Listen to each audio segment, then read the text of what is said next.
Okay, let's talk about rice. Olaita Mudashiru is the Director of Development Finance at the Central Bank, and he was there with the governor over the weekend to look over the Outgrowers program in Kebbi State, northern Nigeria. This is one rice story you don't want to miss. Do you want to farm with the Central Bank? This is something in there for everyone, the banks, the state governments, and the small landholders, holders in Nigeria. This is one program that may put Nigerian rice on your table, whether you're having it for breakfast, lunch, or dinner. But this is breakfast time. Good morning. Good morning. Thanks for coming. Were you there in Kebbi State? Yes. Just going to ask straight. What did you see when you got there? In Kebbi State, it's actually encouraging because the level of rice plantation, rice farming there has actually increased tremendously. Because initially when we started, when the program commenced, the governor has said that with the spillover from the foreign exchange issues, there is need to first ensure that the agricultural sector is fully supported, because it is important to know that over 7% of Nigerians live in rural areas, and rice is one of the major commodities that spent a lot of foreign exchange importing. So the governor felt that it's important because Kebbi is one of the rice producing areas. That let us start a pilot scheme and see how we can wrap it up and see what are the issues, what are the challenges. Then from there, when we move, we can now start implementing in other states. So the experience in Kebbi has been what was the learning curve, and we're happy that the level of achievement has actually is towards the objective. In terms of facts and figures, what did you see on the ground Friday, Saturday while you were there? Oh, thank you very much. Presently, we have about 80,000 farmers already funded to produce rice, each having at least minimum of 1 hectare. And what we saw now is that there are some that have even started harvesting. And again, the encouragement is that the farmers are all committed, because they now see that the government is now really focusing on what they do, supporting them. And to us, it's part of the efforts to create massive jobs, because through that we are seeing that the job creation is running to almost 500,000 being engaged. Then we are also seeing that presently Nigeria consume about 6.1 million metric tons of rice, and we are expecting that from the rice fields in Kebbi, we should be able to get about 1 million metric tons from that. So by the time we are able to go to other states, we can see that within the shortest possible time, Nigeria will not need to import rice anymore. There's about 5 billion naira already in Kebbi State. Yes. That you put it there. You think this has justified 5 billion naira? No, it's very justified. It's justified in the sense that ordinarily these are the smallholder farmers, ordinarily we need to have access to finance. How do they get this money? About 250,000, 150,000 to 250,000. Yes. Do you bring in the local banks in? Did you bring in the cooperative societies, unions, whatever? What we did was that we have a sort of stakeholders meeting engagements. We have the financial institutions, we have the insurance. Financial institutions in terms of banks. We have the insurance. We have the... You mean those farms are insured? Yes, we have the Nigerian Agricultural Insurance Corporation being part of the team. We have the anchor borrowers himself, because now it's sort of having assured markets. You know, before most programs just, for instance, the experience we had under cassava was produced, there was glut, nobody to offtake. So we've been able to have a sort of economic linkages between the anchor and the farmer. So there's an assured market, a guarantee market for the farmer. So this has actually encouraged the farmers, knowing that at the end of the tunnel, there's somebody who is going to take. So we have engagement, stakeholders meeting, which include the anchor, that is the integrated miller.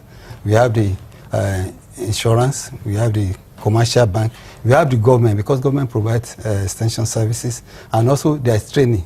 Because what we observe is that presently the traditional mode of planting, the production is just about 2.1 tons per hectare. But with what we have the input supply that actually provide improved seedlings. So we are expecting that at the end of the tunnel, that will be about 7 metric ton per hectare. So you can see the increase in production. So it means there's going to be more money to the farmers, improvement in their livelihood, and again, for us as a central bank, it's about strengthening our financial inclusion system, and this can also be achieved through economic inclusion. So we're economically including the farmers to ensure that they're financially included.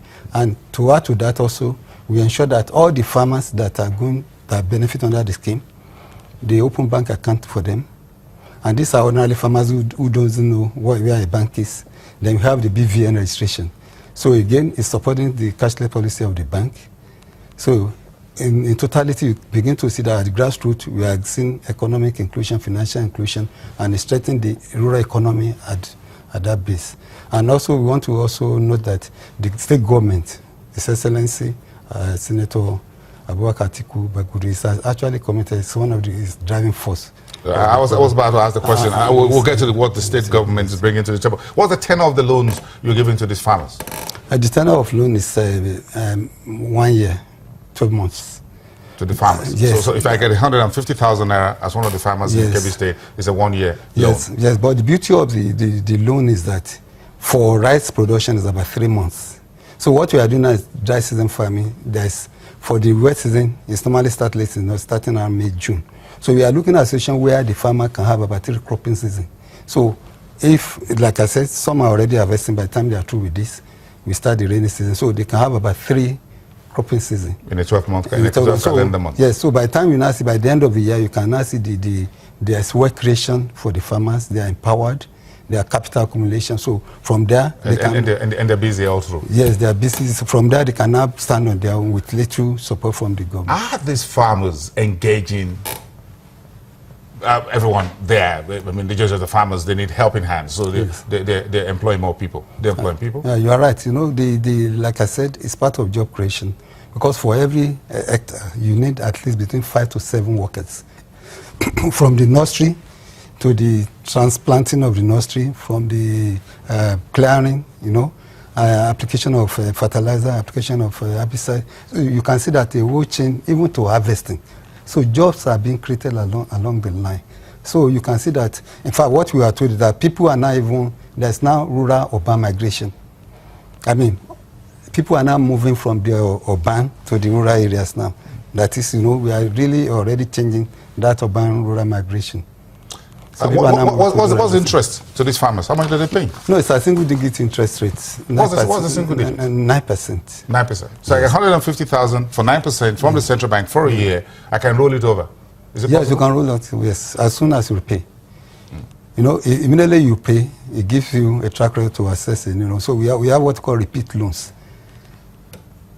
So, and again, there have been knowledge integration, because through the engagements meeting with the stakeholders, we can now see that the farmers, through using their native intelligence and indigenous knowledge system, will be able to come together to now say appreciate, because it's a situation where we first try to identify what is the cost of production. They share their knowledge. Okay, for fertilizer we apply 6 bags.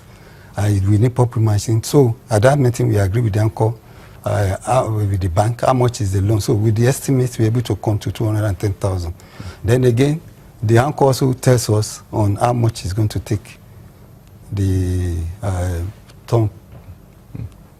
So let's talk about the Kebbi State government. You were just alluding to what the state governor has been doing. What's the contribution of the state government aside provision of land, because that's where it's based anyway? Yes, the state government, particularly His Excellency, the governor of Kebbi State, has been tremendous in the support, because the state government's major role first is, apart from providing land, we have the extension service system, the extension system, which is important because the farmers were trained on best agronomic practices. But its training cannot end in the classroom. It has to be transplanted. Oh, you mean those rice farmers over there were trained in some? They are trained on best agronomic practices. So from training, they now move to the field. But on the field, the training cannot end there. The government provided extension services, which continue the monitoring and ensuring that they follow the required agronomic practices.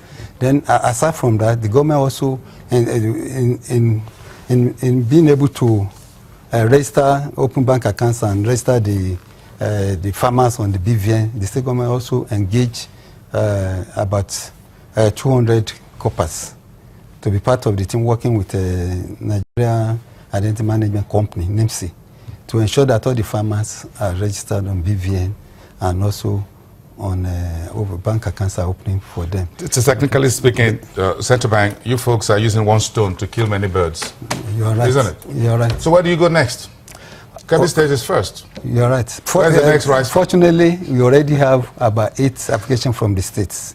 And again, if you read the National Economics Council's retreat communique, it was also said that for each state must come up with 2 commodities that they have the highest comparative advantage.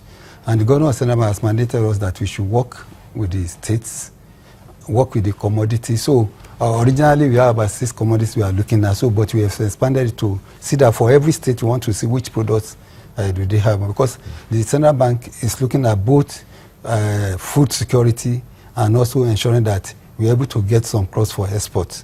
So we are looking at both combining the whole something. So we soon go to the other states. Some of the states are already maturing in terms of engagement and conclusion of deals. So we'll see where you go next. We'll follow you. Thanks for putting some rice on my table, and table of Nigerians. Do you eat made in Nigeria rice too? Yes. You do? I don't eat any. It's better than imported rice. Thank you very much. I like that advocacy. Thank you very much. Olaita Mudashiru, Director of Development Finance at the Central Bank of Nigeria. Talking about farming with the Central Bank, the growers business anchor borrowers program, 5 billion already on the field and working. We'll talk about the return to the markets after this break. We'll give us 2 minutes.